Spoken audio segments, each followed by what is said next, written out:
morning, and it is that. It's 2:37 a.m. I'm traveling from Seattle, Washington, where I live, of course, over to my daughter and son-in-law's house in Middleton, Idaho, in the celebration of the birth that my daughter gave back, I don't know, a month ago or so, to Micah, Joel. Two incredible Old Testament figures, prophetic voices calling for justice and renewal. We could use a few of those prophetic voices in this day and age, and you have to forgive me. I need to eat here a little bit before I get back on the road. But it's amazing how just driving under the starry sky that you get out in here, that you never see in the city, can clear your mind and your heart. And my mind has been consumed with, as it is for everybody else, forgive me for eating and talking, but consumed with the death of George Floyd and the inherent injustice that represents, and the continuing core racial divide that is in this country. As a white person, I have mostly wanted to engage other white people, particularly pastoral friends and other people who follow the name of Christ. And am amazed. I don't know why I say that, but really am amazed at the responses. They come down in several directions. For some, it was a belief that the world is about ready to go to hell in a handbasket. That what we're seeing on the streets of our cities is somehow a sign that Jesus is about to return again, because the world's going to collapse under the weight of its sin. There's plenty of that.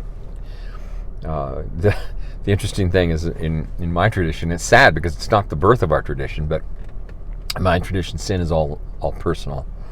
It's about sex or behavioral patterns or lack of character issues, which are critical, but with a blindness towards the very social justice issues that is at the heart of the struggle. And the idea that, and the real sad thing is I spoke with one pastor this week, and he was really talking about the goodness of God being able to help us walk through this period until we get out of it, meaning going to heaven.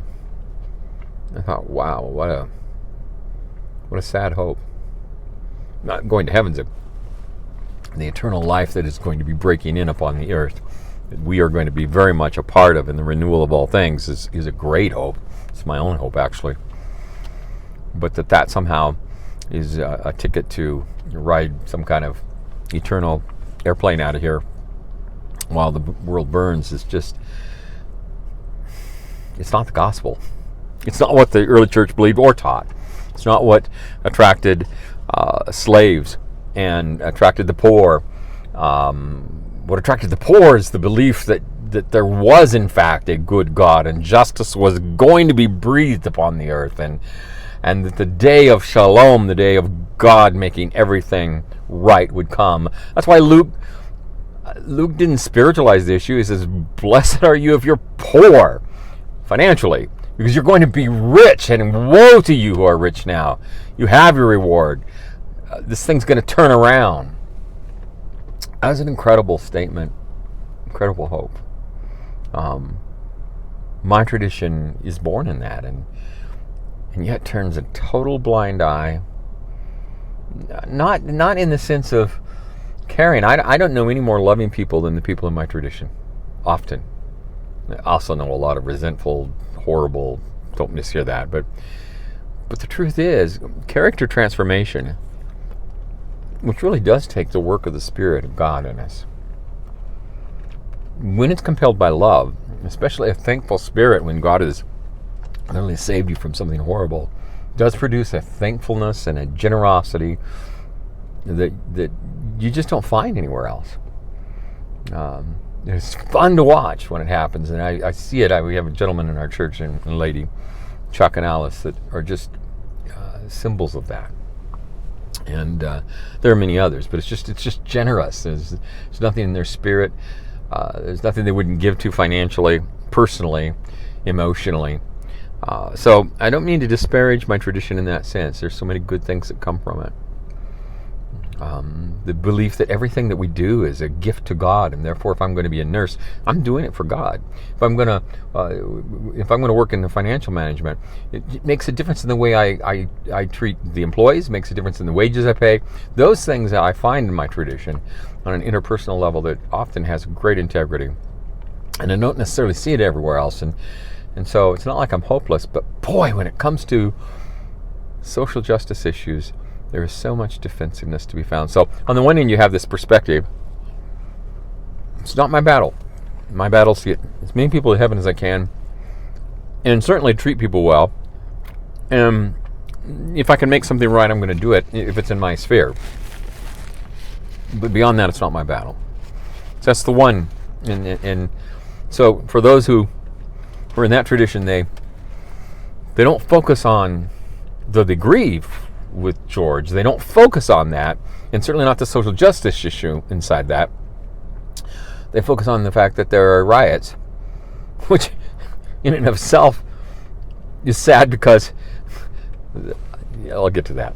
But they focus on that, and it's an unconscious, dismissive sense of I don't need to deal with the world and all its junk. That's tragic. That's part of the problem. And then I run into the thing where so many people who are white had hoped the election of a African American president would put to rest this whole issue. Yeah, I mean, if you're going to elect an African American president, it must say something about us, and it does. Honestly, it really does. But it's like there was a real transformation that came out of the 60s. The world changed. It came to a consensus. And I was born before that consensus. I never experienced Jim Crow. I wasn't old enough to see it. But I was old enough to witness my own prejudice. And have all my life. That's a different story. I won't bother you with that detail here. But I remember my dad talking about Negroes, etc. I just remember the sensitivities that I became aware of by the Holy Spirit, of just how ingrained, how I pick up these habits, and I saw black people as the other. Not always negative, just the other. And it's how you in a power struggle, it's how a police officer gets control and then is afraid to let go of the control, and you never hear the cry of the other, because you don't treat them, don't think of them in personal terms. And that can be deeply rooted prejudice. That can be a manifestation of a job that you've come to hate, and a hardness of spirit over a community that may be surrounded by race, may have little to do with race, I don't know, but it's the 4/5 of a person kind of thing that just, yeah. And so the other reaction I get from my friends that I talk with who are white is, and they're pointing to again back to the issue of the riots, and say, look at that, and as if we should be offended by that. And when you don't immediately jump on it and say that is of equal, there's a rage that comes from that, and it's a defensive rage, and underneath everything there's a sense of grievance. I'm grieved. I have my own problems, so why are you forcing me to worry about your world when I have my own grievances? See these people who are destroying our cities. There's so much wrong with that at so many levels. So let's unpack a couple of them. First of all, it's comparing apples with oranges. There is nobody who thinks the rioting that's gone on in the country in the last few days, and may go on for a while yet, is good. It's an evil. There's no question about that. But it is oranges and apples, and at several levels. Here's the first level it is. What happened to George is an iconic statement, and an appropriate one. It's the right one, of a whole systemic original sin in the country, of a dialogue that we need to have that white people don't want to have again. Quite frankly, I don't think African Americans want to have it. Everybody is tired of the hassle, just want to make it go away. Why does it keep happening? So there's a sense of that on everybody, and there's, I suppose, a sense of appropriateness in that because of the consensus we came to. But for white people, there's a real refusal to recognize the depth and breadth and length of that original sin. How it still frames, still holds not only individual worldviews, sometimes prejudicial ones, but more importantly, it creates barriers of distance of the other. And so when you confuse those two things, when you try to say, I'm grieved, what's the other you're talking about? It's African Americans. Number one, we're going to come to that in a moment, that's not accurate. Number two, that's confusing apples with oranges. It's a few, maybe mostly African Americans, on the edge of a passion of the many who are doing exactly what they should be doing, and doing it exceedingly well for the most part, and honorably, and have been joined by brown persons, other persons of color, and by white people, mostly young adults who have surrounded the issue. And it's more than protesting. It's actually a communal grieving, and I think something really good is about to be born. I'll get into that a little later. But this defensive spirit that tries to equate the two is a way of keeping the other, and it's a way of trying to make oranges and oranges because there's a personal grievance there, or whatever its source is, and I think there are many. No need to unpack that tonight. But there's this personal need to push it away, and you do that by blaming the very people who really are the ones that we should grieve with. And shut up as white people and listen and learn. The second thing that I think is the recognition that what is obvious and accurate, that the looting and the rioting is so wrong, is not a national issue, and it's not going to be. It could become that if either the Democratic Party, or more likely in this case, president who thrives on chaos, sometimes creatively, sometimes horribly. In this area, it's horrible almost always. So he could accidentally or perhaps even on purpose for political reasons, amplify the thing and make it worse. But it's not a national issue. The racial issue is. It's profound, and we need to deal with this next level of it, this original. We need to go back to the original sin and unpack it in new ways. I'll get to that in a moment. But it's going to be a local conversation, because that's what it is. It's happening in local stores, on local streets, between police and between a certain minority, extreme minority. And so when those communities come together after it's all calmed down, there will be an assessment, there will be research. People will try to figure out, where did this thing come from? How much of that did come out of the community's anger? How much of that was actually fabricated by others who had an agenda? I think one of the things that the president's gotten right is pointing towards Antifa. Everything I've seen of Antifa is horrid.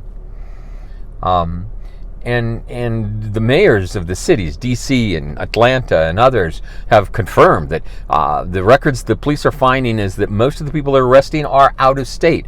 One of the things that I like, and I know this is anathema to Democrats, but I like an attorney general who I think will pursue this issue, because that is the role of the federal government. If there is a cross-state issue, that becomes federal, and that's where the federal government can use its authority to bring justice, and it should. And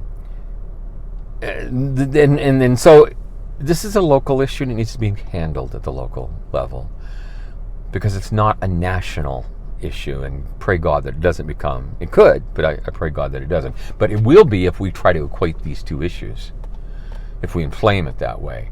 It doesn't need to be. It should be a part of the resolution. And here's the third reason it should be local, and that is it really is I grew up with the 60s riots. That was not the same thing we're seeing here. It could become that, but it's not the same thing. 60 people were dead in LA. Whole sections of Compton were buried, and that was just a very, very different kind of that so quickly became, if it ever was, something far more than a protest. What I see in Seattle, what I saw the other night, I so much wanted to go down and join, and would have. I wouldn't have got in front of it. I would have stood in the middle and the back and prayed. Would have kept my mouth shut, especially as a white man, especially as a preacher of a church that has kept quiet. But I would have liked to have been present, but I couldn't. I'm coming over here to Idaho and a new baby, and it's just not appropriate. Anyway, so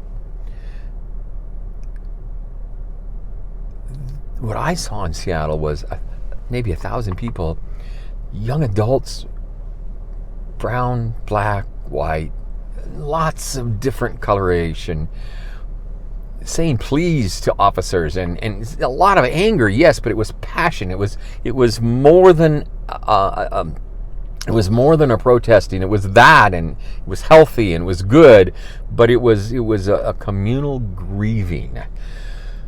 This has got to stop kind of thing. And then I saw maybe 4 cars and 20 people involved in the looting, 25, maybe 50. To confuse those and equate those, especially if outside groups are agitating and the evidence is there that they're organizing it, that is morally wrong as well. That's horribly wrong. Because the problem is then we point the finger at what legitimately should be condemned, but at the local level, and not in this context, because you're equating two things that really probably when it's done and the local communities have sifted through it, I think they'll discover it's not one and the same. It's an extreme small minority that what really was happening is something that everybody praises, right and left, and should have happened. And finally, it was happening largely to African American communities.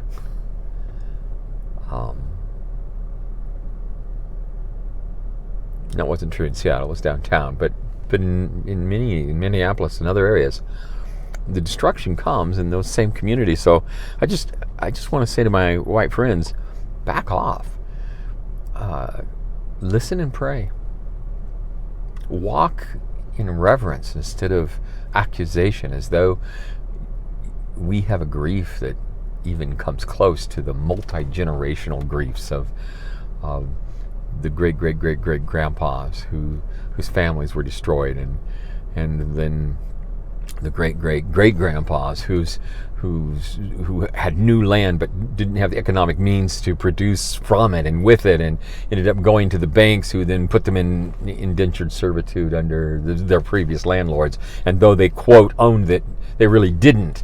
They weren't empowered. The money structures kept the same. And then to the KKK and the whole Jim Crow thing that moved, and the denial of voting rights through all kinds of things that African Americans had to jump through, that you really had to have a master's degree to know some of this stuff. Most white people wouldn't even get close to it.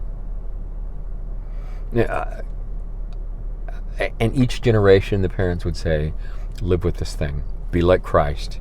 Be patient. A new day is coming. And then you have just the history of my parents, and finally the consensus that we should be, through the sacrifice made by Martin Luther King and the African American Episcopal, Methodist, and Baptist churches, when the white churches of America were silent, except for some of the liberal social justice oriented ones. Mine was silent. We weren't even at the table. And so to equate that with the fact that 4 police cars were burned in my city and I'm supposed to be grieved, that makes me angry. And it's sad. And it's deflection. It's not the intent maybe, but that's what it is. So,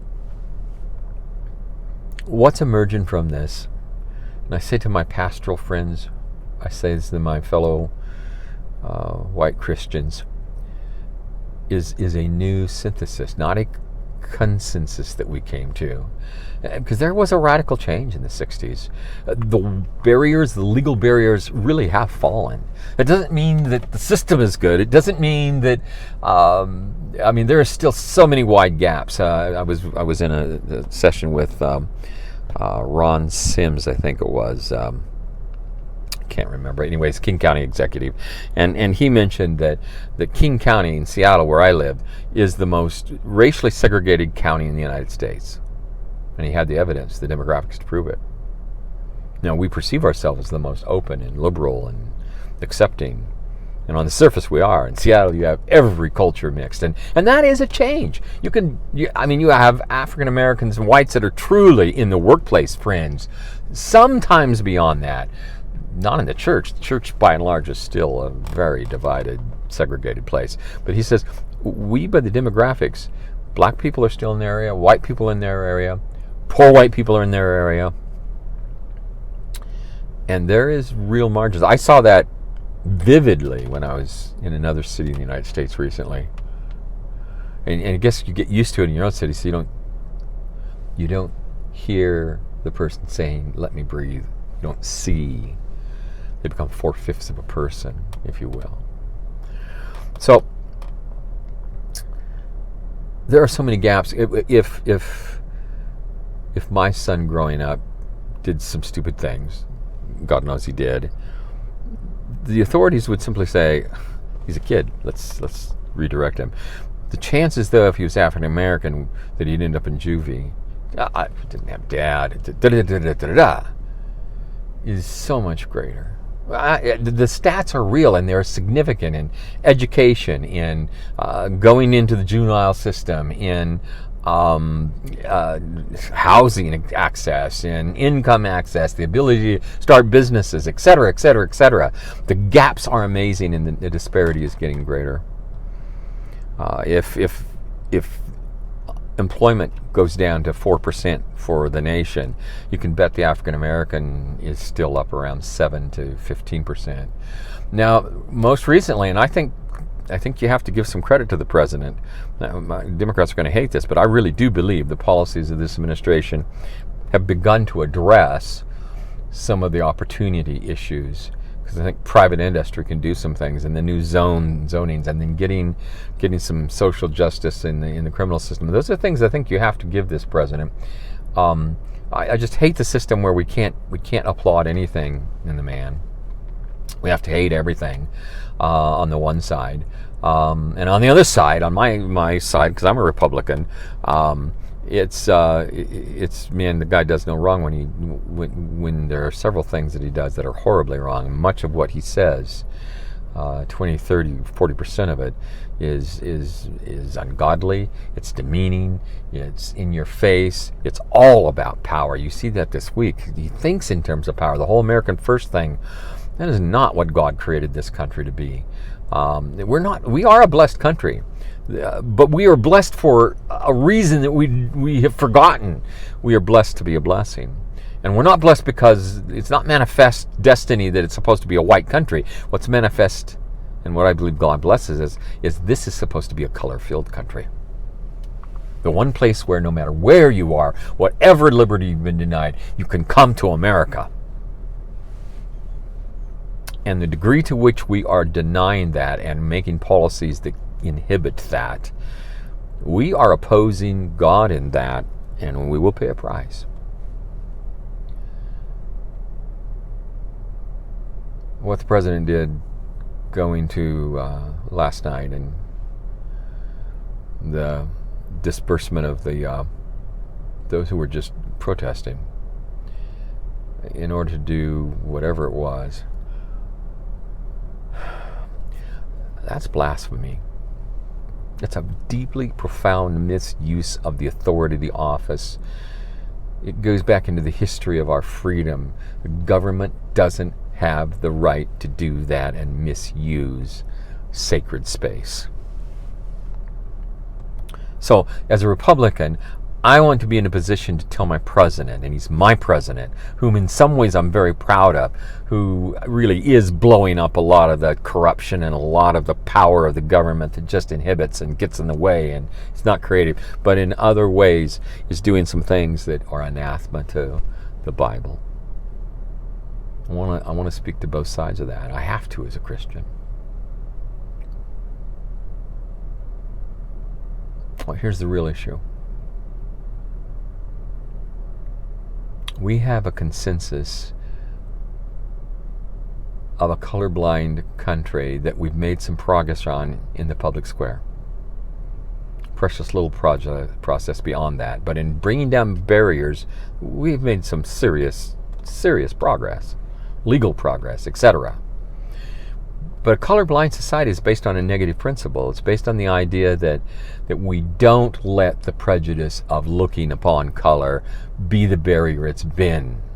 That's fundamentally a negative way of saying it. It's like the Ten Commandments, thou shalt not. It has its role, it has its purpose because it's corrective. But that's not the goal. And what I see in these kids demonstrating, saying enough is enough, if Republicans and Democrats, if young and old, if white and black will just love one another, we will take care of the violent part of that. We'll do it together. We love enough, a new kind of culture is going to be born, and it's going to be a colorful, color-filled America. So I tell my pastoral friends, God isn't about saving us as individuals so we go off to some kind of heaven that's out there. It's not the way the early church thought.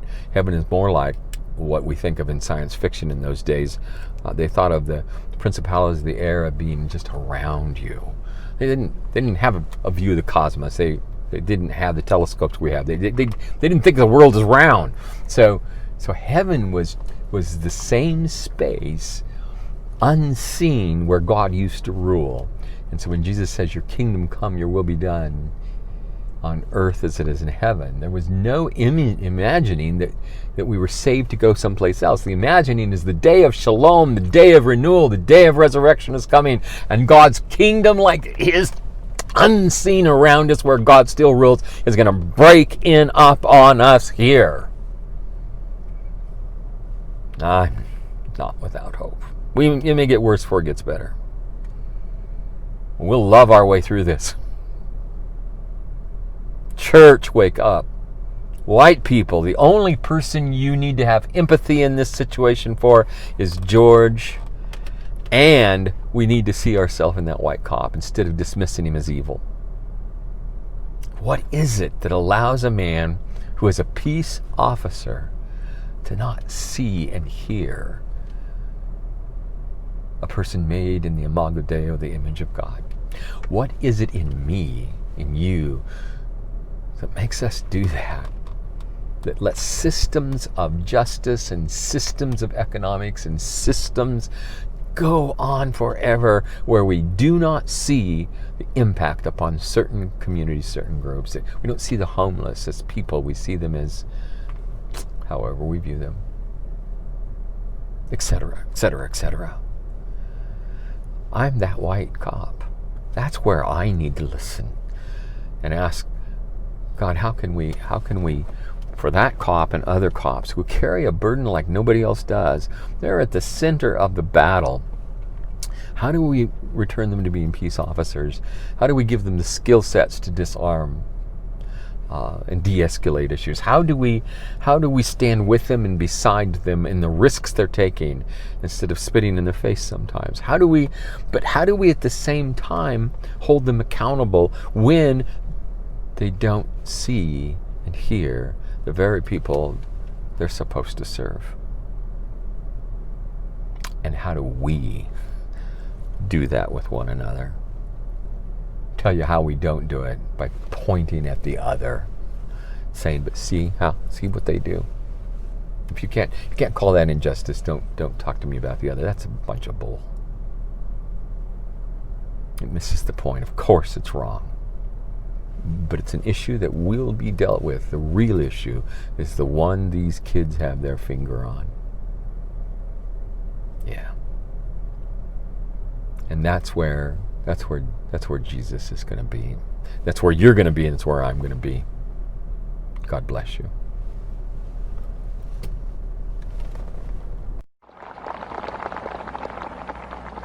So even though we face the difficulties of today and tomorrow, I still have a dream.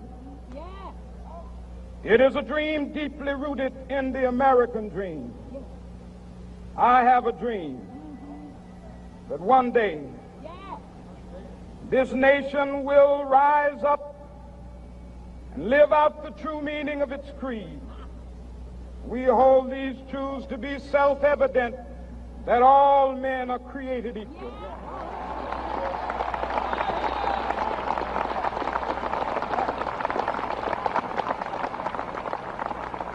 I have a dream that one day on the red hills of Georgia, the sons of former slaves and the sons of former slave owners will be able to sit down together at the table of brotherhood. I have a dream.